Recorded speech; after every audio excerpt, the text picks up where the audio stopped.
बांकीपुर विधानसभा उपचुनाव के लिए नामांकन का दौर खत्म हो चुका है और अब शुरू हो चुका है शह और मात का असली खेल। यह सिर्फ एक उपचुनाव नहीं है, बल्कि यह प्रतिष्ठा की वो लड़ाई है जहां बीजेपी के अवैध किले को बचाने खुद पार्टी के राष्ट्रीय अध्यक्ष नितिन नवीन पटना की सड़कों पर उतर चुके हैं।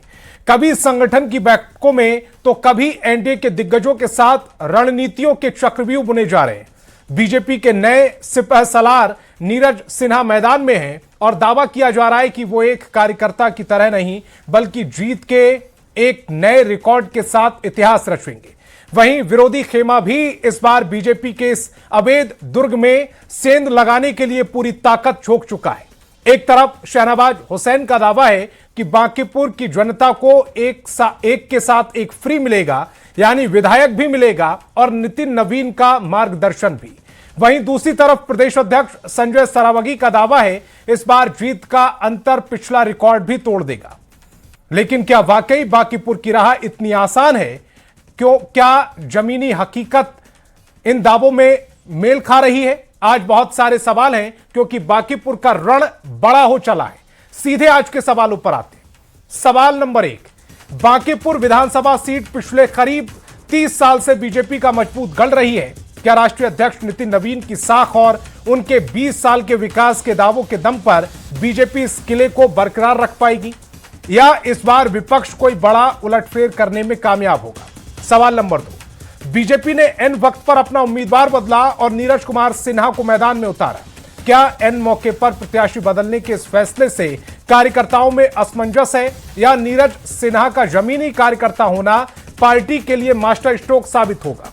सवाल नंबर 3, सैयद शहनवाज हुसैन का कहना है कि बांकीपुर की जनता को एक के साथ एक फ्री विधायक और नितिन नवीन दोनों मिलेंगे। क्या बीजेपी का यह डबल इंजन वाला फॉर्मूला वोटरों को लुभाने के लिए काफी है? सवाल नंबर 4, बीजेपी प्रदेश अध्यक्ष संजय सरावगी का दावा है कि इस बार जीत का अंतर आरजेडी के खिलाफ पिछले सारे रिकॉर्ड तोड़ देगा। क्या आरजेडी और महागठबंधन के पास बीजेपी के इस आत्मविश्वास को चुनौती देने वाली कोई ठोस जमीनी रणनीति है या वे सिर्फ लड़ाई में बने रहने के लिए लड़ रहे हैं? और सवाल नंबर 5, बांकीपुर के इस महामुकाबले में इस बार जनसुराज और प्रशांत किशोर की एंट्री ने मुकाबले को त्रिकोणीय बना दिया। ऐसे में क्या बांकीपुर की जनता पारंपरिक वोट बैंक के चक्रव्यूह से बाहर निकलकर किसी तीसरे विकल्प को मौका देगी या यह मुकाबला अंततः एनडीए बनाम महागठबंधन की पुरानी जंग में ही सिमट कर रह जाएगा? आज की बहस इन्हीं सवालों पर। सबसे पहले दिखाते हैं एक रिपोर्ट।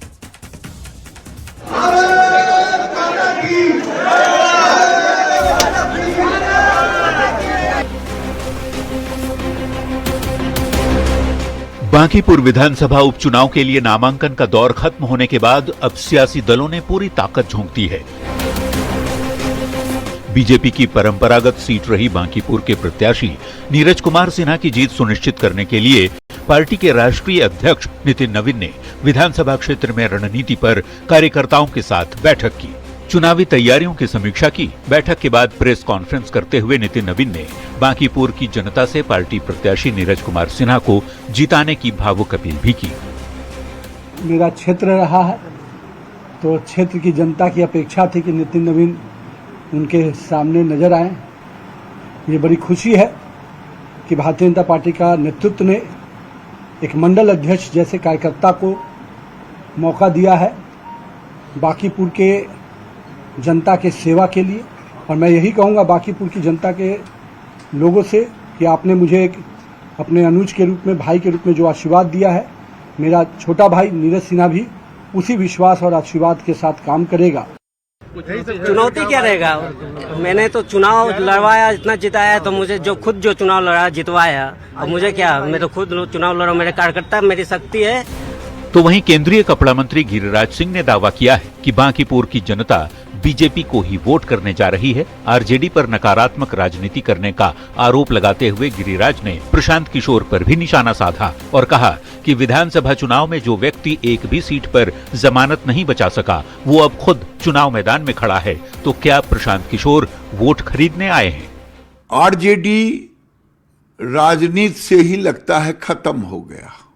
मतदाता भारतीय जनता पार्टी को ही जिताएगी। पूरी चुनाव जो व्यक्ति हार गया, जमानत जब्त हो गया और वो अपने उम्मीदवारी में खड़ा हो, वोट को खरीदने आए हैं। वोट मतदाता बिकने वाला है क्या?